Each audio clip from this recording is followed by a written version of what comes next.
What's going on, Power Stroke family? We're going to talk a little bit today about the no limit intercooler for your 11 to 14 Power Strokes. All right, there's a bunch of videos online, long, boring videos of how to put this thing in. I think maybe I've actually only seen ever one video for no limits actual install, but other installs for other ones. There's one for the SPE boot lung, which I think is overpriced. But if you have one, I'd love to hear about it in the comment sections. I can't personally see why somebody would spend $2,600 on an intercooler, but I would love to hear y'all opinions on it if you have it in your truck, or you came from no limit, went to that one, stock went to that. Just love to hear how that thing all runs. I just couldn't muster up enough to spend turbo money on an intercooler, but that's beside the point. But I'm going to kind of go over today some tips and tricks on how to get this thing in. I didn't want to bore you with an install video because, like I said, it's a pretty straightforward, easy install. But I am going to kind of show you guys a couple things that I learned during it that should hopefully make your life a little bit easier. I'm going to go over to the stock intercooler right now. It's going to kind of here just to refresh. So here's your stock 11 to 14. You are going to have a rubber grommet in here that transfers to the no limit, and then there's another rubber grommet down here that transfers. Okay.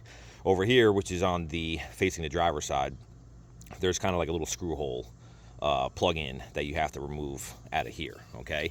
On the no limit, however, I don't know if it was just mine or this is how they manufacture them, they tighten this gap up pretty substantially, okay? So I actually took like in my angle grinder and cut about 1/8 of an inch off because it literally only leaves this real small gap to try to force this bushing in. I don't know if you actually need to, but it was pissing me off, so I did it. It's still a real snug fit in there.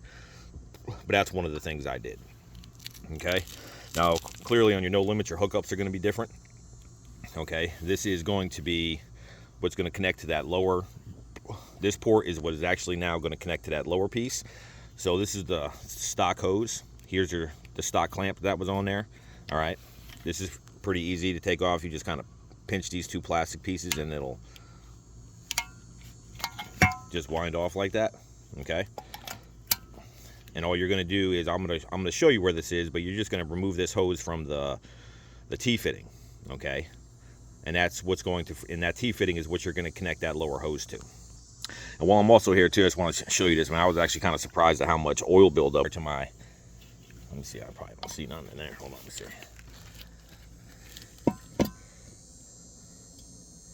I mean, that thing is caked up, man.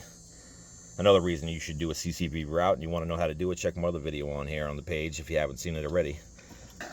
No, master Ford tech or anything, but I can almost guarantee you when that oil starts glazing over those fins in there, that's going to reduce your cooling and possibly reduce your airflow through your intercooler. The reason I wound up changing mine is because it was leaking. It's also that yellowing that you see in there. But let's just go ahead and walk through here the actual installations to show you. Bolts are, you have one bolt here. This is the one facing your driver's side, okay?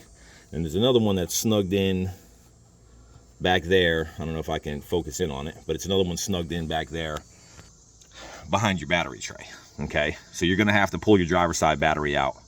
Clearly, you're gonna take your hot side and your cold side pipe out, which is pretty rudimentary. Sure, you guys could figure that out.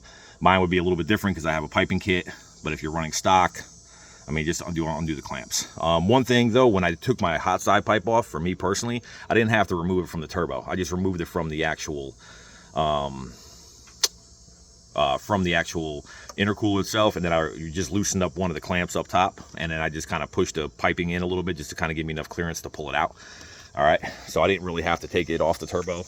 I mean, mine easier, but I just didn't feel like doing it. All right, so let me like I was showing you down there, here's your top port to your intercooler, okay? This is the hose with a T-fitting, but you're gonna run this, goes right to your secondary cooling system. All right, that's for your top port. Your secondary port is gonna be right down in there, and that is also a T-fitting, looks almost identical to this, okay? Has a hose running off the bottom of it, like this. Now this hose on this T-fitting for your upper, and then the T-fitting, there's another hose like this on the T-fitting for that lower plug-in, okay? These were zip tied together. This hose and the hose on that T-fitting were zip tied together on mine. So you have to cut this zip tie that's connecting these two hoses, and you have to push it back behind the side, kind of how I have it here. The reason for that is because if you don't do that, you're never going to get your cold side pipe back in. It was literally sitting right in front of the port to the cold side fitting. No matter how I moved it and jiggled it around, it wouldn't work. All right, so you have to cut that zip tie and then kind of push that into by the side of the intercooler down there. Now the other thing is, and I don't know if I'm gonna be able to really get in here and you can be able to see it. You can kind of see how this hose is fitted down in here, okay? Right down in the bottom here, which you're never gonna see it probably. I mean, I guess you could see the tip of where that is, but you can see this, see that hose right there where my finger's pointing, okay? You have to, when you're putting this intercooler in, you gotta feed that hose underneath, you gotta feed, well, like hose, this hose here, okay? You got to feed that hose underneath that other hose. If you don't, I think it's the power steering hose, to be honest with you. But if you don't do that, as soon as you put that intercooler in, it's going to crush the hose, okay? Like, it's not going to fit. That's why that hose comes with that little loop. So it feeds underneath and then comes back to the front of the truck. I do recommend installing the hose prior to sticking the intercooler in, because if you don't, I mean, I guess you could do it the other way. You're going to have to pull your fender liner out and install it that way. That's just more steps. But all you need to do is pre-install the hose and orientate it that little loop is facing the driver's seat of the truck. And as you're putting it in, just bend that hose underneath and wrap it back to the front of the truck, okay? Another thing is, as far as taking coolant out of your truck, you're gonna have to take out your secondary system, drain that so you don't leak coolant everywhere. But then you're also gonna have to take about 1.5 gallons out of your primary system. The reason for that is the upper rad hose, okay? You don't need to take anything more than 1.5 gallons out. Just eyeball it in a 5-gallon bucket. But I'll go ahead and show you where those two ports are right now. All right, here's, first one is gonna be on your passenger side. Get the phone to focus in. It's right there on your passenger side. And right above it is the port that opens up the drain, okay? The easy way to get to this is from crawling under the bumper. So go under the truck and you'll be able to gain access to it real easily that way. It is plastic. It may be a little stuck. You can use a set of pliers if you want, but just be careful, man. It's plastic. So you don't want to break that that port. And then I would recommend putting on about a 1/4-inch hose so you can, doesn't drain all over and hit everything on its mother on its way out. But you can go right into a 5-gallon bucket, okay? And then your secondary one on your primary system is right there, okay? And the drain port on that one is it's facing the wheel well, okay? Much easier access to that one, a lot easier to get to. Like I said, just drain about 1.5 gallons out of there. And then realistically, your secondary system, what you're gonna get out of it is probably about maybe 1.5 gallons to 1.75 gallons. So go ahead and just drain. I mean, I just went ahead and drained the whole thing. The reason for it is because I had the old coolant in it. I was going to update it with the new coolant. I think the whole system only holds 2.5 gallons, if I'm not mistaken. And when I filled her back up, I think I got about 2 gallons back in, or just shy of 2 gallons back in it. Now, as far as topping everything back off, once you hook everything back up, you're going to want to pour back the primary into your degas, okay? Then you're going to go back and start pouring into your secondary. You're probably going to get about a little over 1 gallon into your secondary before it almost wants to overflow, all right? That's when you go ahead and start your truck. Start the truck, it's going to start sucking it out, fill it back up to where it needs to be, close up the cap, let everything warm up, take a ride, come back, let everything cool back off, and then recheck those levels in both your primary and your secondary and top it off. And you should be good to go. I will touch in a little bit on this, is that the no limit for me, I got it with one because mine took a shit.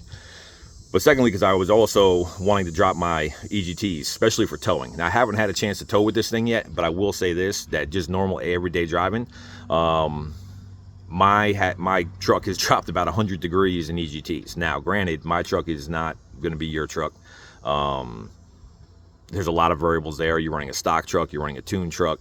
If you're running a tuned truck, what tunes are you running? What size turbo you're running? There's a lot of variables there. Well, for me, personally, I dropped about 100 degrees in my EGTs. I was running around high 6s, low 7s in like 6th gear, doing about 65, 70 miles an hour, all right? And variables up, up hills or whatever, but in 6th gear, 70 miles an hour, I was running about high 6s, low 7s in EGTs. When I put this thing in now, I'm running high 5s, low 6s, okay? So it's roughly about 100 degree drop in my EGTs. I will, if you guys want, update one after I tow, because primarily that's where I was looking to drop EGTs. So I can always update this for you guys if you want. I should be making a trip out here hopefully shortly, and I can definitely do another video to update that. But for me personally, definitely highly recommend this as an upgrade. It's worked fantastic. And I can also say this is that my CAC temperature didn't really go up that much. I only saw about a 3-4 degree increase. Now granted, that'll probably drastically change during towing, but everyday driving, I didn't really see a massive increase except for a couple of degrees in the CAC temp. But that's a variable too. There's a lot of variables with that too, outside temperature, all kinds of stuff. So it's really kind of hard to say for certain, but like I said, what I noticed is only a couple degree difference on a similarly hot day, but that's subjective. Okay, I'm not gonna make it like, oh my God, there's hardly anything, and it could be drastically different once I start towing or it gets really hot out. So, but other than that, man, recommend it. You guys have any questions, comments, you know where to leave it. Hit that like and subscribe. We're gonna be doing more of these. All right, see you on the next one.